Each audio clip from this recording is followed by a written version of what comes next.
Welcome to ప్రజాకాలం. నేను మీ దండుపాటి కోటేశ్వరరావుని. ముందుగా ఆంధ్రప్రదేశ్ ముఖ్యమంత్రి వర్యులు శ్రీ నారా చంద్రబాబు నాయుడు గారికి, లోకేష్ గారికి మరియు కొల్లు రవీంద్ర గారికి ఈడిగ, శ్రీశైన, యాత, గౌడ, శెట్టిబలిజ ఈ 5 ఉపకులాలు ధన్యవాదాలు తెలుపుతున్నారు.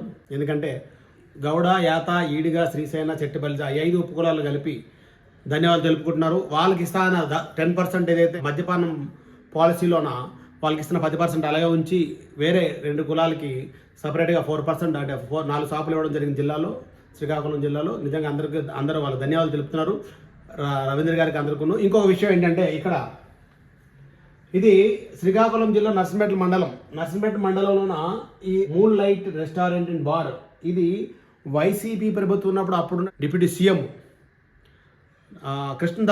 ధర్మాన కృష్ణదాసు ఇది అప్పుడున్న పర్మిషన్ తెచ్చుకొని మరి పంచాయతీలో ఒకసారి మన ఎక్సైజ్ సూపరింటెండెంట్ గారు ఒకసారి గమనించి, శ్రీకాకుళం జిల్లా ఎక్సైజ్ సూపరింటెండెంట్ గారు మరియు కొల్లి రవీంద్ర గారు, నారా చంద్రబాబు నాయుడు గారు, Telugu Desam party MLA bug Ramanamurthy గారు, మీరు తెలుగుదేశం పార్టీలో మాకు రమణమూర్తి గారికి ఒకసారి విషయం చెప్పాను, నాకు 80,000, 60,000, 70,000 ఓట్లు మెజార్టీ వచ్చాయి, వైసీపీ వాళ్ళు కూడా వేసేసారు, అందుకే నాకు మెజార్టీ వచ్చింది, నేను సైలెంట్గా ఉంటాను, ఎవరితో నాకు సంబంధం లేదు, గెలిచానని అనుకోవడం కరెక్ట్ కాదు సార్. మీకు ఏ వైసీపీకి సపరేట్గా లేవు, టీడీపీ సపరేట్లో ఎవరైతే బాగా పనిచేస్తారు అనుకుంటారో వాళ్ళందరికీ ఓట్లేయడం జరిగింది. చాలామంది ఎమ్మెల్యేలు, ఇప్పుడు గెలిచిన ఎమ్మెల్యే అందరూ నాకు 60,000 వచ్చింది, 50,000 వచ్చినాయి, ఎవరికి అన్యాయం చేయాలని చెప్పి అనుకుంటున్నారు. కానీ ఆ టైంలో అన్యాయం చేసిన వాళ్ళకి మాత్రం మీకు ఎప్పుడు ఓటు వేయలేదు వాళ్ళు, దయచేసి గమనించాలి.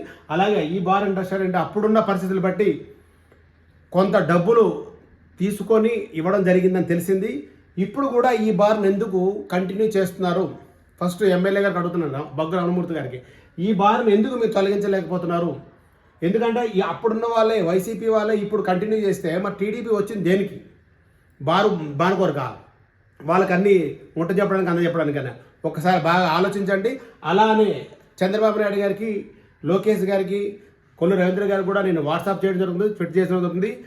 ఇమీడియట్లీగా శ్రీకాకుళం జిల్లా సూపరింటెండెంట్, ఎక్సైజ్ సూపరింటెండెంట్ గారు ఉన్నారు కదా, వారికి అడుగుతున్నాము, దయచేసి ఇమీడియట్గా ఈ బార్కి పర్మిషన్ క్యాన్సిల్ చేయండి. పంచాయతీ పరిసరాల్లో మీరు బార్కి పర్మిషన్ ఇస్తే మిగతా వైన్ షాపులు పాడుకున్న వాళ్ళు 50 లక్షలు, ₹1 కోటి ఎంతో ఇచ్చుకొని వాళ్ళు అక్కడ లైసెన్స్ తీసుకున్నాక వాళ్ళకేం సేల్ అవుతుందని అందరూ అభిప్రాయపడుతున్నారు. కాబట్టి ఇమీడియట్గా ఏదైతే మూన్ లైట్ రెస్టారెంట్ బార్ని ఇమీడియట్గా తొలగించి దానికి పర్మిషన్ లేకుండా ఇచ్చి దానికి అక్కడ నర్సింపేటలో లేకుండా చేస్తారని మన ప్రజాగలను కోరుకుంటున్నాము. వీటి వెనకాల వైసీపీ వాళ్ళు ఎవరున్నారో అందరికీ తెలుసు. ఇమీడియట్గా వాళ్ళు ఉపసంహరణ చేసుకోకపోతే చంద్రబాబు నాయుడు గారికి వెళ్తుంది. ఇది జిల్లా మంత్రి అయిన అచ్చెన్నాయుడు గారు కూడా కోరుకుంటున్నాము.